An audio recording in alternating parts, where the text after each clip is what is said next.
The Curse of Egypt and the Bloodline Covenant, Part 1 and 2. What does Deuteronomy 28:68 really mean? Let's slow down and read the verse in its context. Deuteronomy 28 is a covenant chapter. Blessings for obedience, curses for disobedience. Moses is speaking to ancient Israel before they enter the promised land. Verse 68 is the final climatic warning. The Lord will bring you back to Egypt in ships, and there you will offer yourselves for sale to your enemies as male and female slaves, but there will be no one to buy you. Notice the phrase, back to Egypt. This is a reversal of Exodus. In the book of Exodus 4:13, God tells Israel they will never see Egypt that way again. Egypt represented bondage and oppression. So this curse is saying, if you break covenant, you will reverse your redemption. Egypt is not random. It is literal and symbolic. A return to a place that God delivered you from. Historically, we see this fulfilled. After the fall of Jerusalem in 586 BC, remnants of Judah fled to Egypt against God's warning in the book of Jeremiah 42 through 44. And fear drove them back. They reversed the Exodus by choice, and judgment followed. Then again in 70 AD, after Rome defeats Jerusalem, the historian Flavius Josephus records that thousands of Jews were transported by ships. Many were sent to Egypt. Others were sold as slaves. Ships, captivity, humiliation. Yes, just as Moses warned. Now, look closely at the wording. The Hebrew verb for offer yourself for sale, reflexive. It implies desperation. Famine, so severe they attempted to sell themselves just to survive. But here's the final blow. No one would buy you. Not that slavery wouldn't exist, but their condition would be so devastated that even servitude wouldn't bring relief. No rescue, no stability. This is total covenant collapse. Some like to try and connect it to the Atlantic slave trade, but the Bible says back to Egypt, not to a distant unknown land. The text describes self-offering in desperation, not massive kidnapping. And the Bible says no one will buy you. That means even slavery wouldn't solve your suffering.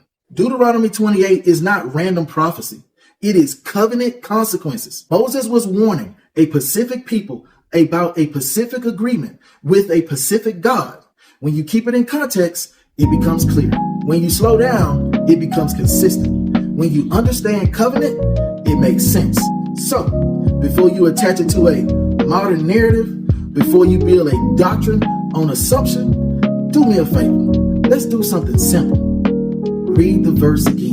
The Curse of Egypt and the Bloodline Covenant, Part 2. Let's get into it. Who are the true descendants of Abraham? Physically, Abraham's covenant line continued through Isaac, not Ishmael, continued through Jacob, Israel, the father of the 12 tribes. But the New Testament makes something very clear. Not all physical descendants of Abraham are children of promise. Romans chapter 9, verse 6 through 8 explains lineage alone does not guarantee covenant standing. And Galatians 3:7 says, those who have faith are Abraham's children. Verse 29 says, if you belong to Christ, you are Abraham's seed and heirs according to the promise. I don't know how you can't get excited about that. That's us. That means the covenant is not ultimately about ethnicity. It's about faith. Abraham believed in God, and it was accounted to him as righteousness.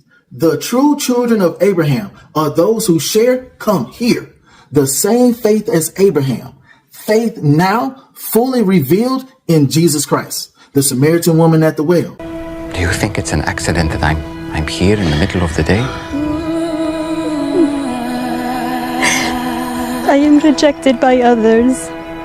I know, but not by the Messiah.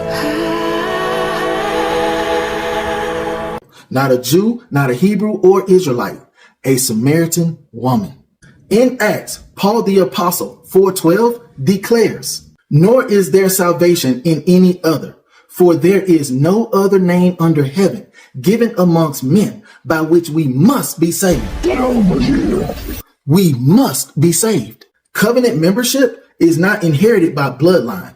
It is entered by belief. Deuteronomy 28:68 shows us what happened when covenant is broken. And in Hosea chapter 8, verses 13 and 14, the prophet Hosea confirms it. And now he will remember their iniquities and punish their sins. They will return to Egypt. For Israel has forgotten his maker. Now that's a capital M on maker. The gospel shows us the covenant fulfilled. Jesus' finished work at the cross. The true children of Abraham are those who believe. We are the true children of Abraham, believers. Read the verse again.